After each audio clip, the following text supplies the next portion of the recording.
আসসালামু আলাইকুম। আপনারা সবাই জানেন জমি ও ফেসবুকে টাকা নিয়ে সামাজিক বিরোধে যোগাযোগ বাবার মাধ্যমে সামনে এই ভাইয়ের ঘটনাটা একেবারে ভাইরাল হয়ে গেছে। ঘটনাটা হলো কি, বাবার আদেশে দুই চোখ তুলে নিলেন ছেলের আপন চোখ দুই ভাই। তুলে ফেলা হয়েছে আরো দুই ছেলে মিলে। তো তার সারমর্মটা আজকে বলি। 22 আগস্ট 2025 শুক্রবার ভোর রাতের দিকে, সকালের দিকে বরিশালের মুলাদী উপজেলার আশেদ ব্যাপারী, বাবার নাম আশেদ ব্যাপারী। আশেদ ব্যাপারী তার 3 ছেলে। বড় ছেলের নাম হলো সিরাজুল ইসলাম রিপন ব্যাপারী, যার চোখ তুলে ফেলেছে। মেজর ছেলে রোকন ব্যাপারী, ছোট ছেলে স্বপন ব্যাপারী। বাড়ির নাম হলো ব্যাপারী বাড়ি। 22 আগস্ট শুক্রবার পারিবারিক ঝামেলায় বালেকে দুই ভাই এরা মিলে, মানে পুরো পরিবার এরা ঝগড়ায় লিপ্ত হয়েছে। পারিবারিক ঝামেলায় জড়িয়ে বাবা ও দুই ভাই মিলে বড় ছেলে রিপন ব্যাপারীর 2টি চোখ আঙ্গুল দিয়ে খুঁচিয়ে তুলে বাবার হাতে দেয়। এই ঘটনার জন্য রিপন ব্যাপারীর স্ত্রী রুকসানা বেগম বাদী হয়ে মামলা করেন। মামলায় সবাই পলাতক। আদেশ ব্যাপারীর মেজ ছেলে রোকন ব্যাপারী আটক হয়। মেজ ছেলে রোকন ব্যাপারীকে পুলিশ আটক করেছে, আর বাকিরা পলাতক।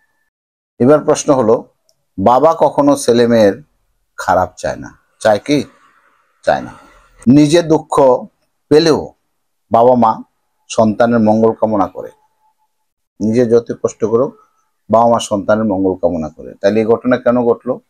বাবা কেন আরো দুই ছেলেকে বললো যে তার চোখ তুলে ফেলো? নিশ্চয় ঘটনা আছে। বাবা মা নিজে দুঃখ কষ্ট পেলেও সন্তানের মঙ্গল কামনা করে, সবসময় করে। তাহলে চোখ তুলে নেওয়ার অনুমতি দিলেন কেন? বাবার কথা হলো, এবার বাবার মুখ খুলছে। বাবার কথা হলো, বড় ছেলে রিপন ব্যাপারী এলাকায় ডাকাতি, চুরি, ছিনতাই কাজে জড়িত থাকতো এবং গ্যাং নিয়ে চলতো, ডাকাতের করতো। সে লঞ্চ ডাকাত, বাস ডাকাত, এলাকার ডাকাতি সব এসে করতো। ডাকাতি, চুরি, ছিনতাই করে বেড়াইতো। এমনকি তার নামে মার্ডার কেসের মামলা হয়, অনেক হত্যা মামলাও হয় তার নামে, এলাকায় হয়। তারপরে বাবা এবং পরিবারের সবজে বলছে যে তুমি গ্রাম ছেড়ে চলে যাও। আসলো কোথায়? ঢাকায়। ঢাকায় এসেও সে তার গ্যাং লিডার তৈরি করে এবং সে চুরি, ছিনতাই, ডাকাতি শুরু করে। রিপন মিয়া ঢাকায় চলে আসলেও ঢাকায় গিয়ে সে একই কাজ করে। ঢাকায় ও এলাকায় তার নামে অনেক মামলা হয়। ঢাকায় এবং তার এলাকায় তার নামে অনেক মামলা হয়, প্রায় 20টার মতন মামলা, প্রায় 20টার মতো মামলা। এই নিয়ে পরিবারের কেউ মুখ দেখাতে পারে না, এলাকায়ও পারে না। যেখানে দূর দূর করে ডাকাতের বাবা, ডাকাতের ভাই, এরকম।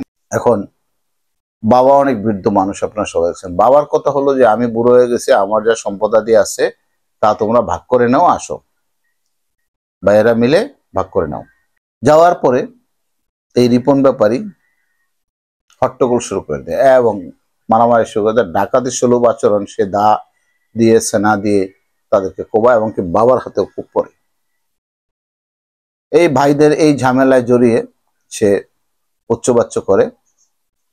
এই সময় বাবা বলে যে ওরে মারতে বলছে। আর এই যে মারামারি হট্টগোলে ভাইয়েরা বিভিন্ন জায়গায় চলে গেছে। ভাইদের কথা হলো যে বিভিন্ন জায়গায় চলে গেছে। এই সময় এলাকার কে বা কারা রিপন ব্যাপারীর চোখ তুলে নিছে আমরা জানি না, এটা তাদের ভাষ্য। মামলা হয়েছে, আসামি অ্যারেস্ট হোক, কে দোষী কে ভালো তদন্তে বেরিয়ে আসবে, সমস্যা নেই। বাবা তো অসহায়, বাবাকে আপনারা দেখছেন, বাবা খুবই অসহায়। এবং বাবাই বা কেন বলবে যে তোরা তার চোখ তুলে নাও? নিশ্চয়ই নিরুপায় হয়ে, বাবা নিরুপায় হয়ে করেছে। এখন তদন্ত চলছে, তদন্তর পরবর্তীতে যা হয় তা আমরা বিস্তারিত জানাবো। আর রিপন ব্যাপারী এলাকার লোকজন এবং পারিবারিক লোকজন যা বলল তা সে খুব একটা সুবিধার লোক না। এখন দেখা যাক কি হয়।